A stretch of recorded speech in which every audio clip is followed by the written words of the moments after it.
Newsroom live में आपका बहुत बहुत स्वागत है। मैं हूं आपके साथ शीतल शर्मा और मेरे साथ मेरी सहयोगी शिवपन शर्मा। न्यूज़रूम लाइव में अगले कुछ मिनटों तक हम आपके साथ बने रहेंगे और देश दुनिया को जोड़कर कई सारी बड़ी खबरें आप तक पहुंचाएंगे।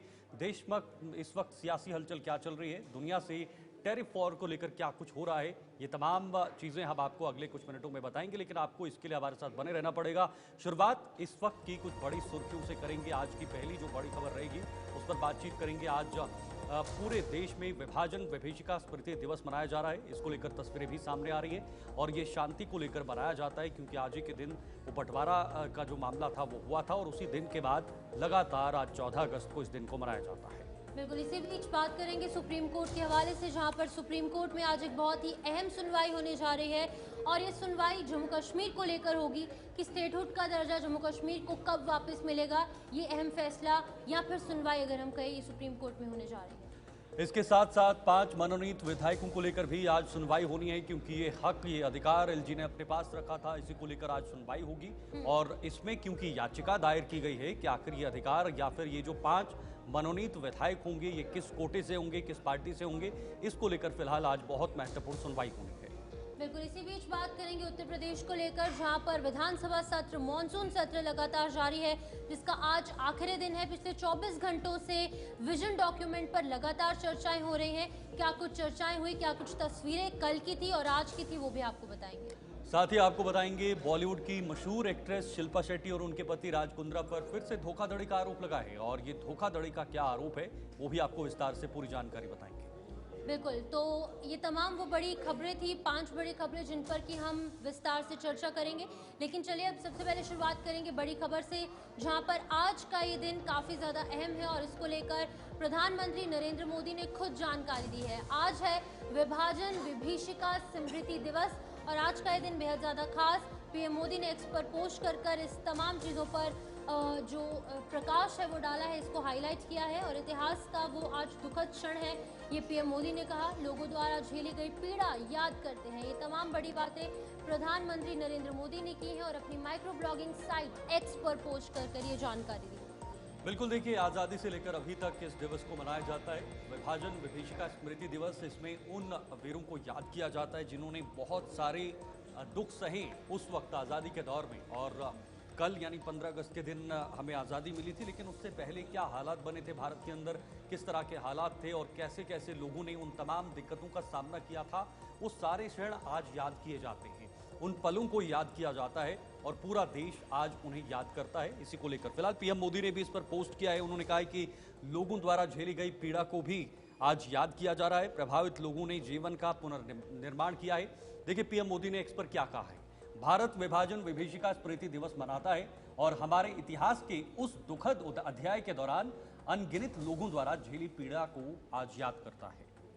ये उनके धैर्य, उनके अकल्पनीय क्षति का सामना करने और फिर भी नए सिरे से शुरुआत करने की ताकत पाने की उनकी क्षमता का सम्मान करने का भी दिन है। इसके साथ उन्होंने कहा प्रभावित हुए कई लोगों ने अपने जीवन का पुनर्निर्माण किया है और उल्लेखनीय उपलब्धियां हासिल की हैं। उन्होंने आगे कहा है कि ये दिन हमारे देश को एक सूत्र में पिरोने वाले सद्भाव के बंधन को मजबूत करने की हमारी स्थायी जिम्मेदारी की भी याद दिलाता है। तो ये बड़ी बात है पीएम मोदी ने कही है। वहीं दूसरी तरफ सीएम उत्तराखंड के पुष्कर सिंह धामी, उन्होंने भी कई बड़ी बातें कही हैं। उन्होंने कहा है कि विभाजन विभीषिका स्मृति दिवस पर उन सभी दिवंगत आत्माओं को नमन है जिन्होंने विपरीत परिस्थितियों में भी धैर्य और साहस का परिचय दिया। और साथ ही साथ उन्होंने कहा कि सांप्रदायिक विभाजन की रेखा ने असंख्य परिवारों को उजाड़कर देश की आत्मा को आहत किया। अपने घर, आंगन, आजीविका और स्मृतियों से वंचित होकर लाखों परिवार विस्थापना की वेदना सहने को विवश हुए थे। और ये घटना मात्र इतिहास का अंश नहीं बल्कि हमारी राष्ट्रीय चेतना में अंकित एक शाश्वत पीड़ा है। तो आज का ये दिन बेहद ज़्यादा खास तब बन जाता है क्योंकि आज पार्टीशन हॉरर की बात की जा रही है। अगर हम बात करेंगे विभाजन विभीषिका को, अगर हम इंग्लिश में ट्रांसलेट करेंगे तो शीतल, इसका मतलब ये है कि हॉरर जो कि उस टाइम पर बहुत ही पीड़ा लोगों ने झेली है, चाहे वो दोनों तरफ रहने वाले लोग हों। जो आज पाकिस्तान है वो उस समय पूरा भारत हुआ करता था। भारत के 2 टुकड़े हुए, पाकिस्तान और इंडिया। तो अब ये 2 देश है लेकिन उस समय एक हुआ करते थे। 14 अगस्त यानी आज के दिन पाकिस्तान अपना इंडिपेंडेंस डे मना रहा है और आने वाले कल 15 अगस्त को भारत जो है अपना इंडिपेंडेंस डे मनाएगा। लेकिन उससे पहले पार्टीशन तो हो गया, लेकिन उससे ठीक पहले किस तरीके की पीड़ाएं लोगों को झेलनी पड़ी, वो बेहद ज़्यादा दिल को दहला देने वाली घटनाएं थी।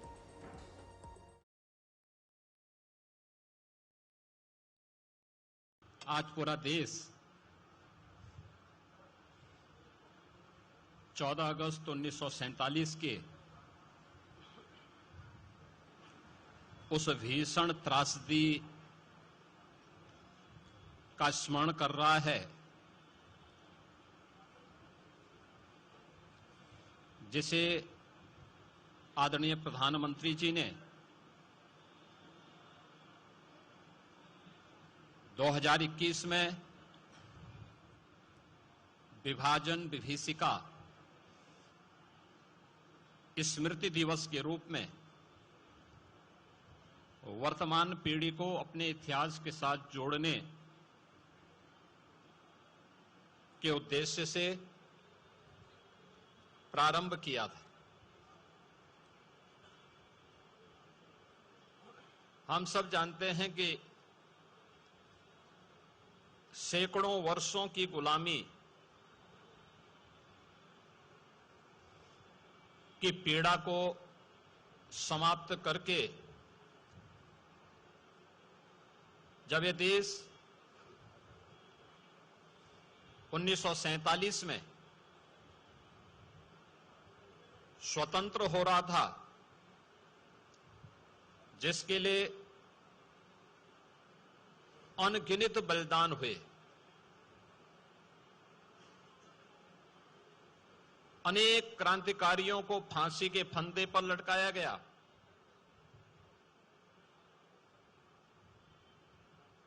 देश के स्वतंत्रता संग्राम सेनानियों को अमानवीय यातनाएं दी गई,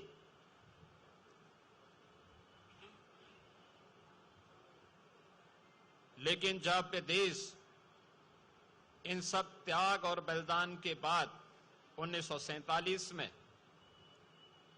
स्वतंत्र हो रहा था, उसके एक दिन पूर्व अपनी सत्ता लिप्सा और तुष्टीकरण की पराकाष्ठा को पूरा करते हुए कांग्रेस नेतृत्व ने देश का दुर्भाग्यपूर्ण विभाजन भी करवाया था। जो एक सनातन भारत था, पौराणिक भारत था, उस भारत को उसी की दो भुजाओं को काट करके पाकिस्तान जैसे दानों के रूप में भारत को सदैव पीड़ित करने के लिए, डसने के लिए एक दुश्मन को उसके साथ उसी के हिस्से को काट करके दुश्मन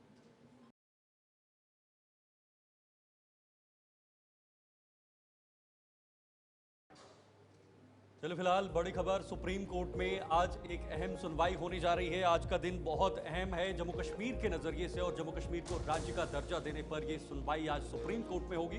सुप्रीम कोर्ट में दायर याचिका पर आज सुनवाई होगी और संभवतः इस पर कोई फैसला या कोई डायरेक्शन या कोई डेडलाइन सरकार को दी जा सकती है। सुप्रीम कोर्ट में दायर याचिका पर आज सुनवाई होगी और 8 अगस्त को सुनवाई को टाला गया था। उसके बाद आज 14 अगस्त है, कल 15 अगस्त भी है और इसको लेकर भी तैयारियां चल रही हैं। लेकिन क्या आज सुप्रीम कोर्ट सरकार को कोई दिशा देगा इसको लेकर? हालांकि पहले ही कह दिया है कि भाई चुनाव करवाओ और चुनाव करवाने के बाद स्टेटहुड दे दो, लेकिन उसके बाद नहीं हुआ। अब जबकि पॉलिटिकली इस पर बहुत ज्यादा शोर शराबा हो रहा है, मांगे उठ रही हैं, तो हो सकता है यहां से सुप्रीम कोर्ट कोई ना कोई डेडलाइन जारी कर सकता है। तो बिल्कुल आज का दिन बेहद ज़्यादा खास है शीतल, क्योंकि सुप्रीम कोर्ट में पहले भी इसको लेकर सुनवाई हुई थी और सुप्रीम कोर्ट से ये फैसला आया था कि जम्मू कश्मीर को राज्य का दर्जा दिया जाए। लेकिन पार्लियामेंट में गृह मंत्री अमित शाह कहते हैं कि सही समय आने पर जम्मू कश्मीर को स्टेटहुड का दर्जा वापस दे दिया जाएगा। जम्मू कश्मीर में जो यहाँ पर जो स्टेटहुड है वो बहाल किया जाएगा। लेकिन अभी तक कई वर्ष बीत जाने के बाद भी वो सही समय नहीं आया है। देखिए, यहाँ पर अगर हम आंकलन करने की कोशिश करेंगे तो शीतल, यहाँ पर लोकसभा इलेक्शंस हुए, यहाँ पर उसी के साथ साथ विधानसभा के इलेक्शंस हुए, बिल्कुल सही ढंग से, बिल्कुल सिक्योरिटी के बीच में, और उसी के साथ साथ बिना कोई शोर शराबे। जिस तरीके से पहले धमाकों की आवाजें सुनाई देती थी, बॉम्ब ब्लास्ट होते थे, पत्थरबाजी होती थी, लेकिन उसके बावजूद भी इन तमाम चीज़ों पर अब अंकुश लग चुका है और 370 हटने के बाद जो बड़े चेंजेस हैं वो यहाँ पर देखने को मिले। लेकिन उसके बावजूद भी अभी सही समय आने का जो इंतज़ार है वो किया जा रहा है। हालांकि सुप्रीम कोर्ट में पहले से ही कह दिया गया है कि जम्मू कश्मीर को राज्य का दर्जा दिया जाए, लेकिन आज इसको लेकर एक बार फिर से सुनवाई होगी। और आपको ये भी बता दें कि ज़हूर अहमद भट्ट और खुर्शीद अहमद मलिक ने याचिका दायर की और इनकी याचिका पर आज सुनवाई होगी। क्या कुछ निष्कर्ष रहेगा, क्या कुछ फैसला निकलकर सामने आएगा, सभी की नजरें इस पर रहेंगी। तो फिलहाल इस वक्त हमारे साथ सीधे सुप्रीम कोर्ट से हमारे संवाददाता ताबिश कमाल जुड़े हुए हैं और खबर ये भी है कि सुनवाई शुरू हो चुकी है और सीधे हम इस वक्त रुख करते हैं हमारे सहयोगी ताबिश कमाल का, क्योंकि सुप्रीम कोर्ट में वो इस वक्त मौजूद हैं और इस पूरी सुनवाई पर उनकी भी नज़र बनी हुई है। जानने की कोशिश करेंगे क्योंकि सुप्रीम कोर्ट में इस वक्त इस अहम मुद्दे को लेकर सुनवाई शुरू हो चुकी है और सुनवाई के बाद क्या फैसला सुप्रीम कोर्ट की तरफ से लिया जाएगा, क्या डायरेक्शन दी जाएंगी सरकार को, ये देखना बेहद ज़्यादा दिलचस्प है।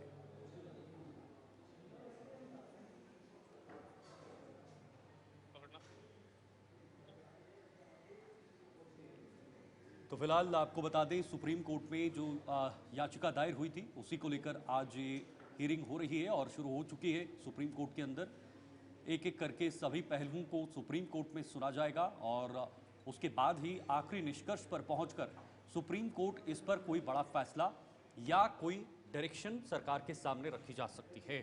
हमारे साथ ताबिश जुड़े हुए हैं, सीधे सुप्रीम कोर्ट से हैं, उन्हीं का रुख करेंगे। ताबिश, सुनवाई शुरू हो चुकी है और क्या आज बहुत महत्वपूर्ण दिन है जम्मू कश्मीर के लिए? कल 15 अगस्त का त्यौहार भी है, इससे पहले सभी की नज़रें जम्मू कश्मीर पर हैं और सुप्रीम कोर्ट पर है कि आखिर सुप्रीम कोर्ट इस सुनवाई के बाद क्या फैसला लेगा और क्या चीज़ें निकलकर सामने आएंगी। शीतल, देखिए, बिल्कुल सुनवाई इस वक्त शुरू हो चुकी है और इस मामले को लेकर के कुछ देर पहले जो याचिका करता है कांग्रेस पार्टी के एमएलए इरफान हफीज लोन अभी हमारे साथ जुड़े थे और उन्होंने कहा कि आज हमने याचिका दायर की है और हमें उम्मीद है कि सुप्रीम कोर्ट से हमें राहत मिलेगी। देखिए, आपको बता दें कि दिसंबर में 370 और 35A के केस के दौरान ये भी कहा गया था कि स्टेटहुड दिया जाना चाहिए, यूटी बना दिया गया है, लद्दाख जम्मू कश्मीर को अलग किया गया है और उस वक्त ये कहा गया था कि सुप्रीम कोर्ट की तरफ से कि चुनाव कराए जाएंगे और साथ ही बहुत जल्द राज्य का दर्जा बहाल किया जाएगा। लेकिन आज देखिए पूरे मामले को लेकर के सुनवाई हो रही है। इसमें 2 याचिकाएं दाखिल की गई हैं जिसमें एक ज़हूर भट्ट और खुर्शीद मलिक है और दूसरी याचिका में इरफान हफीज लोन है जो कांग्रेस पार्टी के एमएलए हैं। ये 2 याचिकाएं हैं और दोनों याचिकाओं में आज स्टेटहुड को लेकर के ये डिमांड की गई है कि 2 महीने के अंदर सरकार अपनी तरफ से स्टेटहुड जम्मू कश्मीर को वापस करे। पहली बात। दूसरी सबसे अहम बात यह है कि जम्मू कश्मीर को लेकर के जिस तरह से कई बार गृह मंत्री अमित शाह ने, प्रधानमंत्री ने और तमाम लीडर्स ने कहा कि स्टेटहुड जल्द वापस दिया जाएगा, उसकी समय सीमा तय की जाए। सुप्रीम कोर्ट में समय सीमा को लेकर के ये पूरा मामला है कि समय सीमा बताई जाए कि कब तक आप स्टेटहुड देंगे। क्योंकि याचिकाकर्ताओं ने इसमें 2 बहुत मुख्य बातें उठाई हैं। पहली बात ये उठाई है कि जब सुप्रीम कोर्ट ने पहले ही दिशा निर्देश जारी किए थे कि स्टेटहुड वापस होना चाहिए तो क्यों नहीं हुआ। दूसरा ये उठाया कि इसकी समय सीमा तय होनी चाहिए। तीसरी बात ये कही गई है कि जम्मू कश्मीर में एक चुनी हुई सरकार है, चुनी हुई सरकार को काम करने के लिए पूर्ण राज्य का दर्जा दिया जाना चाहिए, स्टेटहुड दिया जाना चाहिए जिससे आवाम के काम को बखूबी किया जा सके। ये कई अहम बातें हैं। हालांकि इस पर अभी सुनवाई शुरू हुई है, देखना बहुत अहम रहेगा कि सुप्रीम कोर्ट आज इस पर क्या फैसला करती है। बिल्कुल ताबिश, बहुत अहम होगा, लेकिन क्या लगता है क्या फैसला लिया जा सकता है? चूंकि कल 15 अगस्त भी है, स्वतंत्रता दिवस का त्यौहार भी है, उसको लेकर तैयारियां भी जोरों शोरों से हो रही हैं, उत्साह भी है। क्या ऐसे में सुप्रीम कोर्ट आज आखिरी निष्कर्ष पर पहुंचेगा, ऐसी कोई संभावना है? देखिए शीतल, मैं आपको बता दूं कि इस पूरे मामले में ये कह पाना बहुत मुश्किल है कि क्या होगा। लेकिन आपको याद होगा कि जिस वक्त 370 35A का केस चला था उस वक्त ये उम्मीद लगाई जा रही थी कि हो सकता है कि 370 और 35A पर केंद्र सरकार के पक्ष में फैसला जाए और जम्मू कश्मीर को पूर्ण राज्य मिले, साथ ही इलेक्शन कराने के लिए कहा जाए। उस वक्त ये कहा गया था, लेकिन ये जरूर कहा गया कि चुनाव कराए जाए और साथ ही दूसरा ये कहा गया था कि स्टेटहुड जल्द वापस किया जाए, लेकिन सुप्रीम कोर्ट की तरफ से उस वक्त उस आदेश में कहीं भी कोई तारीख समय सीमा तय नहीं की गई थी। और यही आज याचिकाकर्ताओं की मांग है कि आप समय सीमा तारीख ये बताइए कि आप कब करेंगे। हालांकि याचिकाकर्ताओं ने अपनी तरफ से 2 महीने के अंदर स्टेटहुड वापस किए जाने की याचिका भी दाखिल की है, जिसमें कहा गया है कि सुप्रीम कोर्ट सरकार को दिशा निर्देश दे के 2 महीने के अंदर अंदर स्टेट का दर्जा वापस दिया जाए, जिससे चुनी हुई सरकार वहां पर काम कर सके। दूसरी बात यह इसमें अहम है, क्योंकि पहले भी इस मामले को लेकर के देखिए 370 और 35A के दौरान यह मामला उठाया गया था। उस वक्त भी 2-3 मेन बातें थी जो उठाई गई थी। पहली बात ये कही गई थी कि लद्दाख और जम्मू कश्मीर चूंकि अलग किया गया है, ये पहली बार हुआ है हिस्ट्री में कि कोई राज्य यूटी बनाया गया हो। लेकिन अब इस पूरे मामले पर देखिए सुनवाई चल रही है और थोड़ा सा हमें इंतजार करना होगा शीतल, इसलिए ताबिश एक सवाल बेहद ज्यादा इम्पोर्टेंट रहेगा जहाँ पर सबकी निगाहें रहेंगी। बिल्कुल ताबिश, एक चीज जानना चाहूंगी, जहाँ पर अगर हम पॉलिटिक्स की बात करें जो कि with in Jammu Kashmir statehood को लेकर हो रहे हैं, अब स्टेटहुड को लेकर जहाँ पर कांग्रेस एक तरफ हमने देखा जंतर मंतर तक भी पहुंची, with in Jammu with in Kashmir कितने प्रोटेस्ट हो रहे हैं, दूसरी तरफ सीएम उमर अब्दुल्ला वो भी अलग से स्टेटहुड का दर्जे की बहाली के लिए आवाजें उठाते हैं, और एलजी और सीएम के बीच में जो कहीं ना कहीं एक छोटी सी वॉर, जो कोल्ड वॉर अगर हम कहें पॉइंट ऑफ व्यू को लेकर वॉर, वो भी देखने को मिल रही है। और सीएम उमर अब्दुल्ला ये भी कहते हैं कि जम्मू कश्मीर जब एक स्टेट था तब में और अब में बहुत ज़्यादा फ़र्क है, तो कहीं ना कहीं लोगों के मुद्दे जो हैं वो कहीं ना कहीं सॉल्व नहीं कर पा रहे हैं, क्योंकि वो कहते हैं कि बहुत सारी ऐसी चीज़ें हैं जो उनके हाथ में नहीं है, जो कि एलजी के खेमे में है। तो लोगों को कहीं ना कहीं इसका सीधे तौर पर खामियाजा भुगतना पड़ सकता है। अब अगर सुप्रीम कोर्ट हित में फैसला लेता है, स्टेटहुड वापस मिल जाता है या फिर कोई फेवर में ऐसा निष्कर्ष निकलकर सामने आता है, तो लोगों को भी जाहिर तौर पर कहीं ना कहीं राहत जरूर मिलेगी।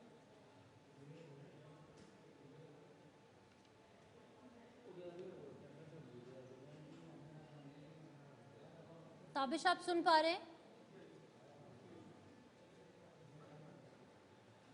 ताबिश, आप तक आवाज पहुंच पा रही क्या?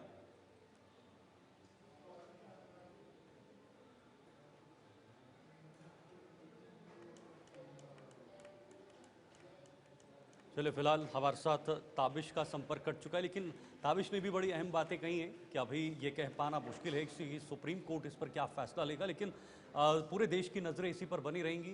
जम्मू कश्मीर को लेकर धारा 370 जब हटाया गया था 2019 में, उस समय एक बड़ा फैसला लिया था और जम्मू कश्मीर को 2 भागों में बांटकर 2 यूनियन टेरिटरीज में तब्दील किया था, जम्मू कश्मीर और लद्दाख।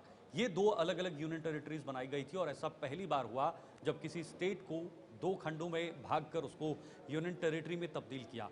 हालांकि अगर ये पहली बार ऐसे इतिहास में हुआ तो यहाँ की कंडीशंस, यहाँ की हालात कुछ अलग थे, क्योंकि आतंकवाद का साया था, आतंकवाद का बहुत एक लंबा दौर चला, जिससे इन हालातों के मद्देनज़र रखते हुए ये फैसले लेना भी ज़रूरी था। उसके बाद 2023 में सुप्रीम कोर्ट ने धारा 370 को लेकर अपना फैसला जो है वो कहा कि भाई ये ठीक है, ये संवैधानिक तौर पर किया गया है और इस फैसले को बरकरार रखा। उसके बाद ये निर्देश दिए गए केंद्र सरकार को कि आप जल्द से जल्द चुनाव करवाएं। चुनाव तो हो गए, लेकिन फिलहाल स्टेटहुड जम्मू कश्मीर को नहीं मिला है। चुनाव हुए, नेशनल कॉन्फ्रेंस की गवर्नमेंट भी बनी, कांग्रेस उनके साथ चुनाव से पहले थी, लेकिन कांग्रेस इस पर अड़ी रही कि जब तक जम्मू कश्मीर को स्टेटहुड नहीं मिलता तब तक हम सरकार में नहीं रहेंगे, एक्टिव नहीं रहेंगे। हालांकि उन्होंने बड़े पैमाने पर प्रदर्शन भी किए, कश्मीर के अंदर भी कांग्रेस का प्रदर्शन हुआ, उसके बाद जम्मू में भी जोरदार प्रदर्शन किया गया। जम्मू के साथ साथ फिर उन्होंने दिल्ली चलो मार्च भी किया। दिल्ली में राहुल गांधी, मल्लिकार्जुन खड़गे और बाकी अन्य बड़े नेता भी मौजूद रहे और उन्होंने जंतर मंतर से सरकार को ये चेतावनी देने की कोशिश की कि जल्द से जल्द स्टेटहुड दिया जाए, ताकि जो लोकतांत्रिक गवर्नमेंट है, जो पॉपुलर गवर्नमेंट है, उसके पास सभी अधिकार हो और अपने अधिकार क्षेत्र में तमाम जो कदम है वो जम्मू कश्मीर के लोगों के हितों में उठाया जाए। इसको लेकर फिलहाल ये अहम सुनवाई इस वक्त चल रही है।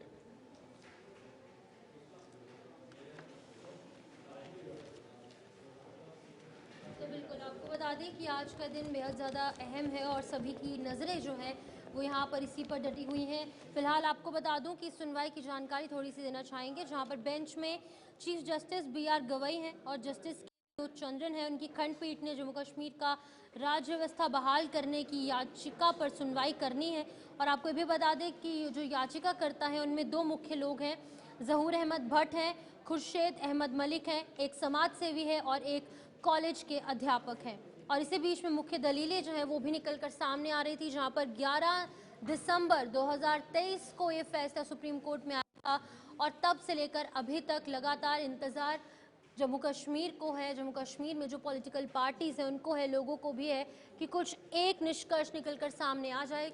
सुप्रीम कोर्ट की बातें साफ करने के बाद भी जो है तब भी अभी तक जम्मू कश्मीर जो है उसे स्टेटहुड वापस नहीं मिला। एक बार फिर से हमारे साथ ताबिश ज्वाइन कर चुके हैं।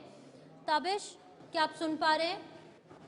बिल्कुल बिल्कुल ठीक है ताबिश, तो मेरा क्वेश्चन ये था कि जिस तरीके से हम देख रहे हैं कि जम्मू कश्मीर में पॉलिटिक्स बहुत ज़्यादा चरम पर है, with in Jammu Kashmir Congress party अलग से प्रोटेस्ट कर रही है, जम्मू डिवीजन में, कश्मीर डिवीजन में जंतर मंतर तक पहुंच गई। वहीं दूसरी तरफ सीएम उमर अब्दुल्ला भी यही कह रहे हैं कि एक राज्य का सीएम और एक केंद्र शासित प्रदेश का सीएम बहुत ज़्यादा अंतर है और कई ऐसी बातें हैं जो उनकी ऑफिसर्स भी नहीं मानते। ये सीएम उमर अब्दुल्ला द्वारा ही कहा गया था एक इंटरव्यू में कि बहुत सारी चीज़ें हैं जिसमें कि उन्हें भी भुगतना पड़ रहा है, बहुत सारी चीज़ें एलजी के खेमे में है, सेंट्रल गवर्नमेंट के हाथ में है, जिसकी वजह से यहाँ के लोग कहीं ना कहीं सफ़र कर रहे हैं। तो क्या लगता है, क्योंकि सुप्रीम कोर्ट ने 11 दिसंबर को कह दिया था 2023 में कि चीज़ें साफ हो जानी चाहिए, स्टेटहुड वापस मिलना चाहिए, तो अगर स्टेटहुड वापस मिल जाता है तो लोग भी कहीं ना कहीं राहत की सांस जरूर लेंगे। देखिए, लोग तो राहत की सांस लेंगे, सबसे बड़ी बात तो ये कि सरकार राहत की सांस लेगी।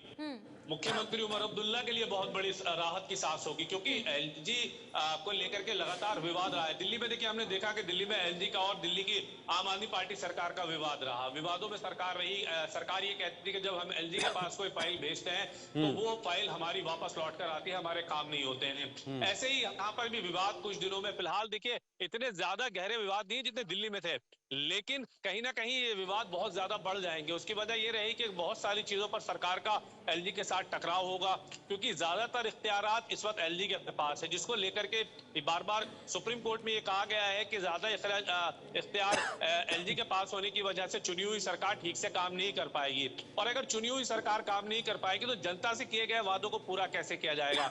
हालांकि इसमें भारतीय जनता पार्टी का भी अपना अलग कहना है। उनका कहना है कि बहुत सारे डिपार्टमेंट ऐसे हैं जो सरकार के पास सीधे तौर पर काम करने के लिए है, सरकार अगर चाहे तो उन पर सीधे तौर पर काम कर सकती है।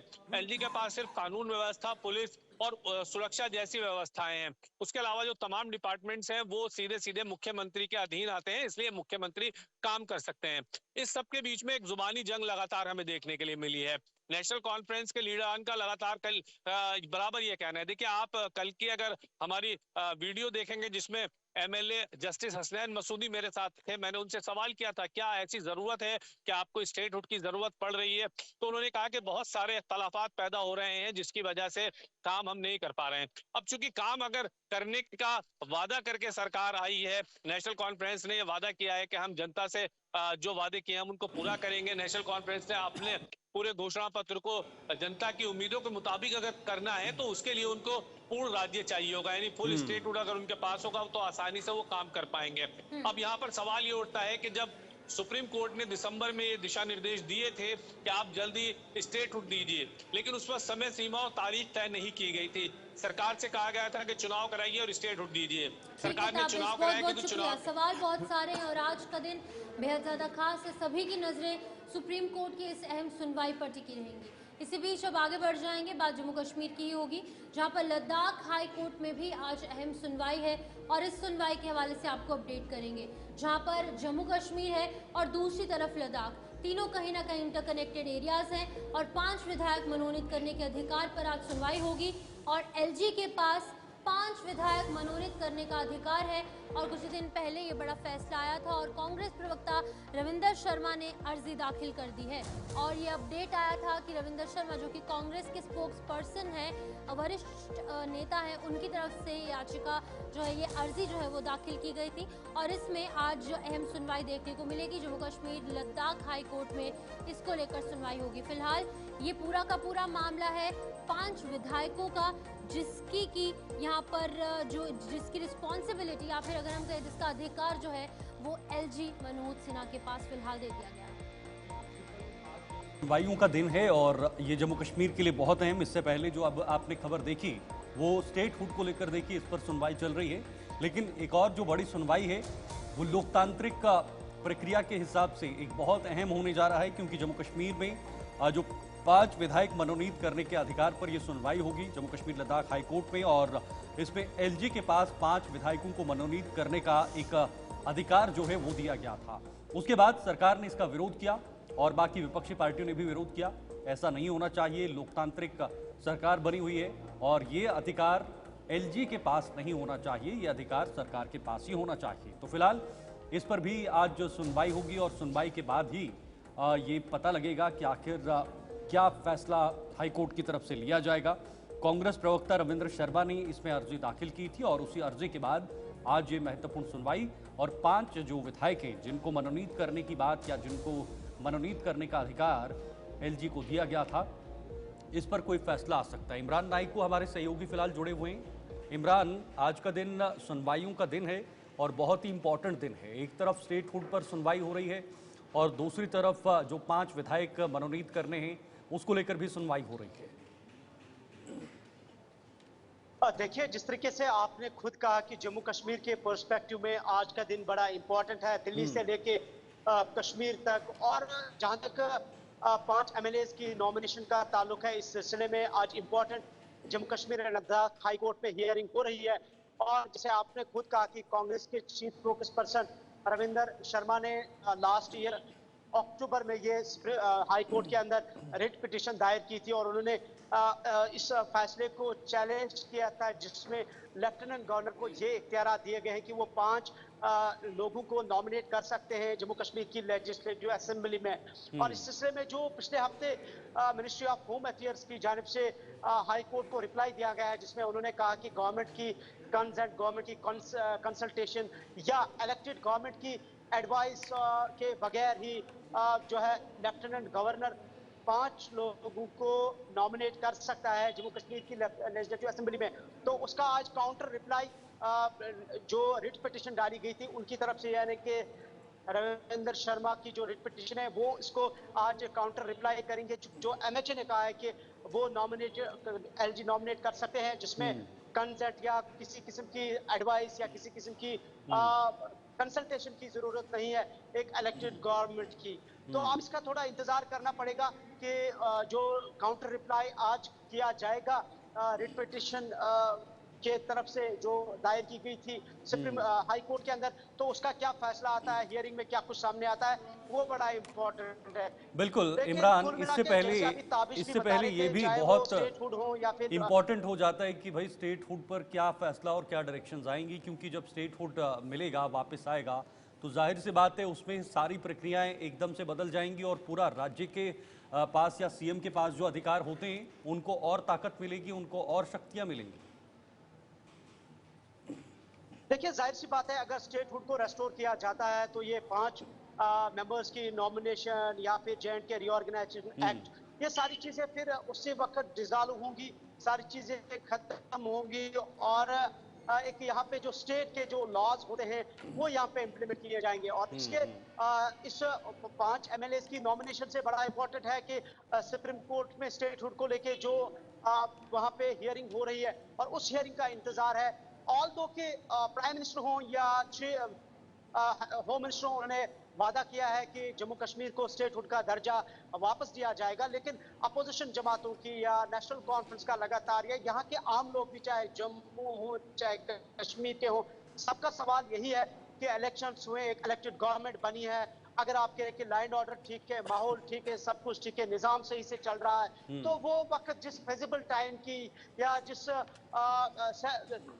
वक्त की बात कर रहे हैं बीजेपी की सेंट्रल गवर्नमेंट, उस वक्त का इंतजार आप क्या करना है। तो हुकूमत को चाहिए इसका जल्द अज जल्द स्टेट हुड रेस्टोरेशन होनी चाहिए, लेकिन वो तो हुकूमत का अपना मौक़िफ़ अपनी जगह पे है, लेकिन जहां तक सुप्रीम कोर्ट का ताल्लुक है वहां पे आज हियरिंग है, उसमें सारी नजरें हैं। ये सुनवाई जो एक सुप्रीम कोर्ट में चल रही है जम्मू कश्मीर की, और आज एक जो Jammu Kashmir high court Ladakh high court में जो एक सुनवाई हो रही है, डेमोक्रेसी के अकॉर्डिंग अगर हम देखेंगे कितना इंपॉर्टेंट है ये सब? देखिए, अगर आप डेमोक्रेटिक पॉइंट ऑफ व्यू से इन सब चीजों को देखेंगे, चूंकि भारत का पूरी दुनिया में माना जाता है कि सबसे बड़ी डेमोक्रेसी है, डेमोक्रेटिक कंट्री है पूरे वर्ल्ड में, और यहाँ यही खूबी है कि जो भी कोई लॉ आता है, जो भी कोई फैसला लिया जाता है, जब कोई गवर्नमेंट बनती है या कोई अमेंडमेंट होती है, ये according to the constitution of India या पार्लियामेंट के मामलात को देख के या डेमोक्रेटिक जो प्रिंसिपल्स है उनको देख के किए जाते हैं।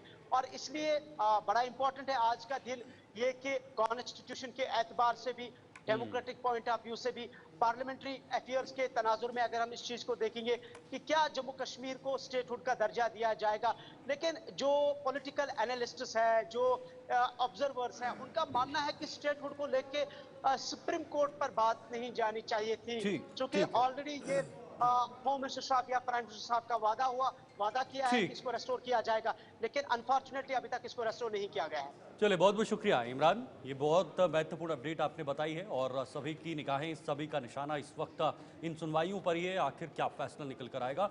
आगे बढ़ेंगे, एक और ऐसी बड़ी सुनवाई की बात करेंगे जो पिछले कुछ दिनों से चर्चाओं में, और ये चर्चा इसलिए छिड़ी हुई है क्योंकि जो स्ट्रीट डॉग्स हैं या जो बाहर फिरने वाले कुत्ते हैं, आवारा कुत्ते हैं, उस पर सुप्रीम कोर्ट ने सुनवाई की है और सुप्रीम कोर्ट की स्पेशल बेंच ने सुनवाई की है। जस्टिस नाथ ने सुनवाई के दौरान बहुत अहम बातें कही हैं। उन्होंने कहा है कि मुद्दों का समाधान होना चाहिए, कुत्तों को रिहायशी इलाकों से हटाना होगा और उन्हें अपने शेल्टर होम्स में पहुंचाना होगा जहां पर उनको रखा जाता है, उनके लिए वो व्यवस्था करनी होगी। इस पर एक बड़ा फैसला जो है वो सुप्रीम कोर्ट की तरफ से पहले भी लिया गया था, उसके बाद आज फिर से दोबारा सुनवाई हुई है और शेल्टर होम भेजने का फैसला ये पहले किया गया था। लेकिन कुछ लोग ये कह रहे हैं कि भाई इससे कोई समाधान नहीं निकलेगा। हालांकि लगातार कुत्तों के आतंक से बच्चों में या फिर बड़ों में भी दहशत का माहौल है, दहशत बढ़ गई है। ऐसे में सुप्रीम कोर्ट ने इसी को मद्देनजर रखते हुए ये फैसला लिया था। बिल्कुल, आपको बता दें ये पूरा का पूरा मामला अब सुप्रीम कोर्ट पहुंच चुका है, जहां पर स्ट्रे डॉग्स को लेकर जो है वो बड़ी बातें सामने आ रही हैं और ये कहा जा रहा था कि इन तमाम कुत्तों को जो है अब इनकी स्टरलाइजेशन करवाई जाएगी, यानी कि नसबंदी करवाई जाएगी। इन सभी कुत्तों को, इन सभी स्ट्रे डॉग्स को अब शेल्टर होम्स में रखा जाएगा। अब इसका एकमात्र कारण यही है क्योंकि जो छोटे बच्चे हैं, महिलाएं हैं या फिर कोई भी आयु वर्ग का व्यक्ति है शीतल, उन लोगों को डॉग बाइट्स के मामले जो है बहुत ज़्यादा सामने आ रहे थे। स्ट्रे डॉग्स जो हैं, अक्सर इस तरीके की वीडियोस भी हमने अलग अलग सोशल मीडिया साइट्स पर वायरल देखी हैं। मॉर्निंग वॉक के वक्त एक महिला पर एक स्ट्रे डॉग जो है वो अटैक करता है। दूसरी तरफ एक लड़की, छोटी बच्ची अपना बैग उठाकर स्कूल जा रही होती है, वो भी वीडियो वायरल हो रही है, कुत्तों ने उस पर अटैक किया और अलग अलग वीडियोज़ इस तरीके की वायरल हो रही हैं, जिसके बाद की शायद याचिकाएं दायर की गई और उसके बाद जो है वो तमाम बातें निकलकर सामने आई। वोट चोरी के मामले में इस वक्त पूरे देश में सियासत देखने को मिल रही है क्योंकि राहुल गांधी ने वोट चोरी का आरोप सरकार पर लगाए थे। उसके बाद अब हलचल भी तेज है और बयानबाजी भी तेज है। इसी को लेकर मध्य प्रदेश के सहकारिता और युवा कल्याण मंत्री विश्वास सारंग ने कांग्रेस और राहुल गांधी पर तीखा हमला बोलते हुए कहा है कि विपक्ष देश के लोकतंत्र और संवैधानिक संस्थाओं को बदनाम करने की मुहिम चला रहा है। उन्होंने आरोप लगाया कि कांग्रेस के पास एक ऐसी टीम है जो वोट चोरी जैसे सनसनीखेज शब्दों का इस्तेमाल कर जनता के बीच भ्रम फैलाने का काम करती है। ऐसे में हमारे MP bureau chief Subhash Srivastava ने मध्य प्रदेश के सहकारिता और युवा कल्याण मंत्री विश्वास सारंग से खास बातचीत की है। आइए आपको सुनाते हैं। हमारे साथ में हैं प्रदेश के खेल, युवा कल्याण और सहकारिता मंत्री विश्वास सारंग, और आइए जान लेते हैं कि किस तरीके से आज राहुल गांधी को लेकर के उन्होंने घेराबंदी की है। जी सर, जिस प्रकार से राहुल गांधी जी झूठ और फरेब की राजनीति कर रहे हैं, संवैधानिक संस्थाओं को बदनाम कर रहे हैं, ये ठीक नहीं है। हिंदुस्तान को बदनाम कर इस देश के लोकतंत्र को बदनाम करना ये ठीक बात नहीं। सर, लव जिहाद को लेकर भी आपने नरेला क्षेत्र में कोई कार्यक्रम शुरू किया? हमारा सौभाग्य की लाखों की संख्या में बहनें हर साल मुझे राखी बांधती हैं और इस बार का राखी का महोत्सव हमने लव जिहाद और नशे के खिलाफ जो हमारी लड़ाई है उसको समर्पित किया है। हम सब जन जागरण कर रहे हैं कि कोई भी लव जिहाद का प्रकरण ना हो और नशे से युवा दूर रहे। 14 अगस्त को तिरंगा यात्रा का भी आयोजन किया गया है, कब और कहां से? पूरे देश में प्रधानमंत्री जी के आह्वान पर हर घर तिरंगा ये अभियान है और वोट क्लब पर माननीय मुख्यमंत्री जी, माननीय प्रदेश अध्यक्ष जी रहेंगे और नाव के माध्यम से तिरंगा यात्रा निकाली जाएगी। आज प्रेस कॉन्फ्रेंस करके प्रदेश अध्यक्ष कांग्रेस के जो उन्होंने भी कुछ इल्जाम लगाए, क्या कहना है? मुझे लगता है कि हारी हुई मानसिकता का परिचायक। तो निश्चित ही जो राहुल गांधी हैं वो और उनकी पूरी कांग्रेस की टीम जो है तो भारतीय जनता पार्टी के ऊपर जिस तरीके से आरोप लगा रही है, उनको भी नकारा है मध्य प्रदेश के खेल एवं युवा कल्याण मंत्री विश्वास कैलाश सारंग ने। और उनका कहना है कि लव जिहाद के खिलाफ भी उनके क्षेत्र में और प्रदेश में जो है तो कार्रवाई होती रहेगी। कैमरामैन सुरेंद्र के साथ मैं सुभाष श्रीवास्तव, JK24।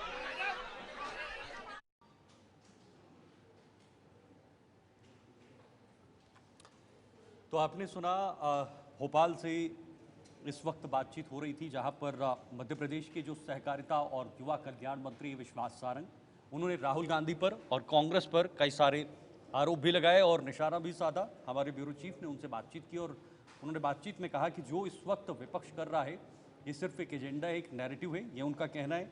उन्होंने साथ ही कहा कि ये लोकतंत्र और संवैधानिक संस्थाओं को बदनाम करने की कोशिश की जा रही है।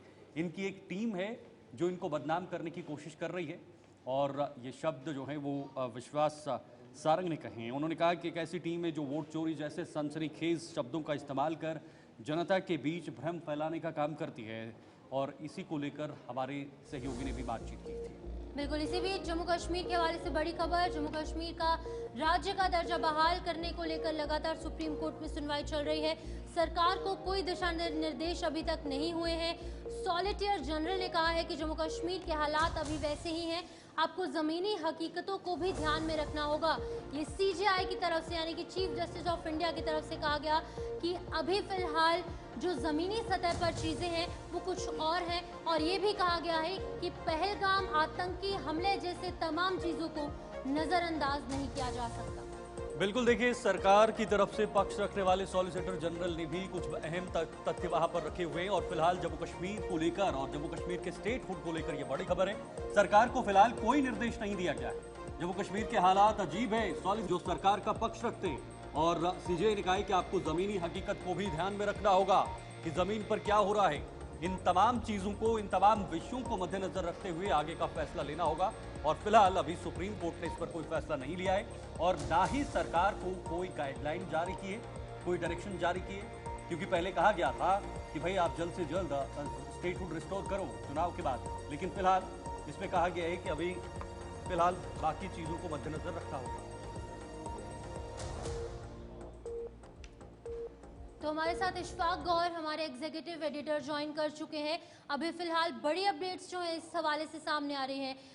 इशफाक सर, आपसे जानना चाहूंगी, अपडेट्स बताइएगा क्या कुछ है, क्योंकि लगातार सुप्रीम कोर्ट में सुनवाई चल रही है जम्मू कश्मीर को स्टेटहुड वापस देने के लिए।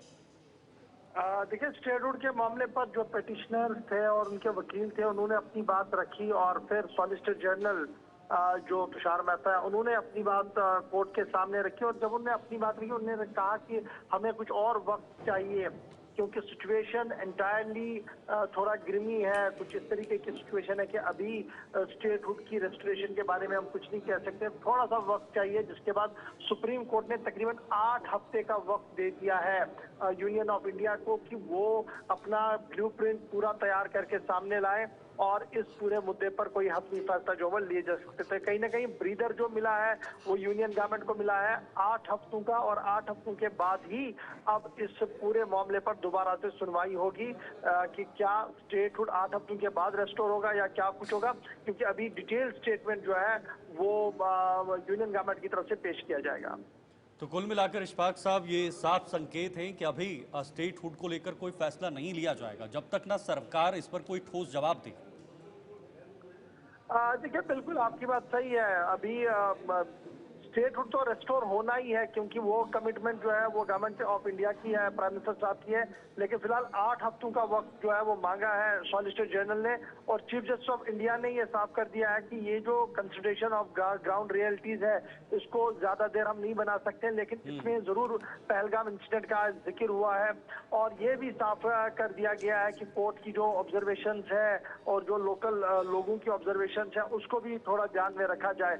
लेकिन लोकल अथॉरिटी ये जो अभी इमीडिएटली बात सामने आ रही है वो यही है कि 8 हफ्तों का वक्त जो है वो दिया गया है और 8 हफ्तों के बाद ही कोई हतमी डिसीजन होगा। तो जम्मू कश्मीर के रियासती दर्जे की बहाली पर यूटी ये जो समाप्त की जो मामला था वो ऑलमोस्ट क्लियर हो गया है। आज की सुनवाई पूरी हो गई है और अब सब नजरें जो है वो 8 हफ्ते के बाद जो नई तारीख आएगी इसमें सुप्रीम कोर्ट में, उसके बाद ही पता लगेगा। बिल्कुल, लेकिन इशफाक सर, अब एक तरफ शांति है और दूसरी तरफ कहीं ना कहीं पहलगाम आतंकी हमले जैसी चीजें हो रही हैं। अब बहुत सारी चीजें चेंज हुई हैं, चाहे पत्थरबाजी है, बाकी की चीजें हैं, कर्फ्यूज है। अभी जो इम्पोर्टेंट बात है वो सॉलिसिटर जनरल साहब सीजीआई ने कहा है कि जम्मू कश्मीर में जो सिक्योरिटी सूरत हाल है, यानी जो सिक्योरिटी सिचुएशन है, इसका दोबारा से जायजा लिया जाएगा। यानी जो ये बताया जा रहा है कि ऑल इज वेल है, ऑल इज वेल है, वो आज कोर्ट में कहा गया कि ना, ऑल इज वेल नहीं है, कुछ चीजें हैं जिनको हमें दोबारा से देखना होगा। सो यही वजह है कि 8 हफ्तों का वक्त जो है वो दिया गया है। बहुत बहुत शुक्रिया आपका इशफाक साहब, हमारे साथ आप जुड़े और ये तमाम जानकारी साझा की। हमारे एग्जीक्यूटिव एडिटर हमारे साथ जुड़े हुए थे जिन्होंने बहुत इंपॉर्टेंट जानकारी दी है। फिलहाल कुछ जवाब सरकार से मांगा है और ये भी कहा है कि दोबारा से पूरा निरीक्षण किया जाएगा ग्राउंड पर कि आखिर जम्मू कश्मीर की सुरक्षा, जम्मू कश्मीर के हालात, जम्मू कश्मीर की जो पहली चीज़ें थी वो कहाँ पर है, वो सामान्य होंगी तो उस पर कोई बड़ा फैसला लिया जा सकता है। अब ज़रा आगे बढ़ेंगे, अब आपको सीधे लिए चलते हैं उत्तर प्रदेश की विधानसभा, जहाँ पर इस वक्त सीएम योगी आदित्यनाथ संबोधन कर रहे हैं।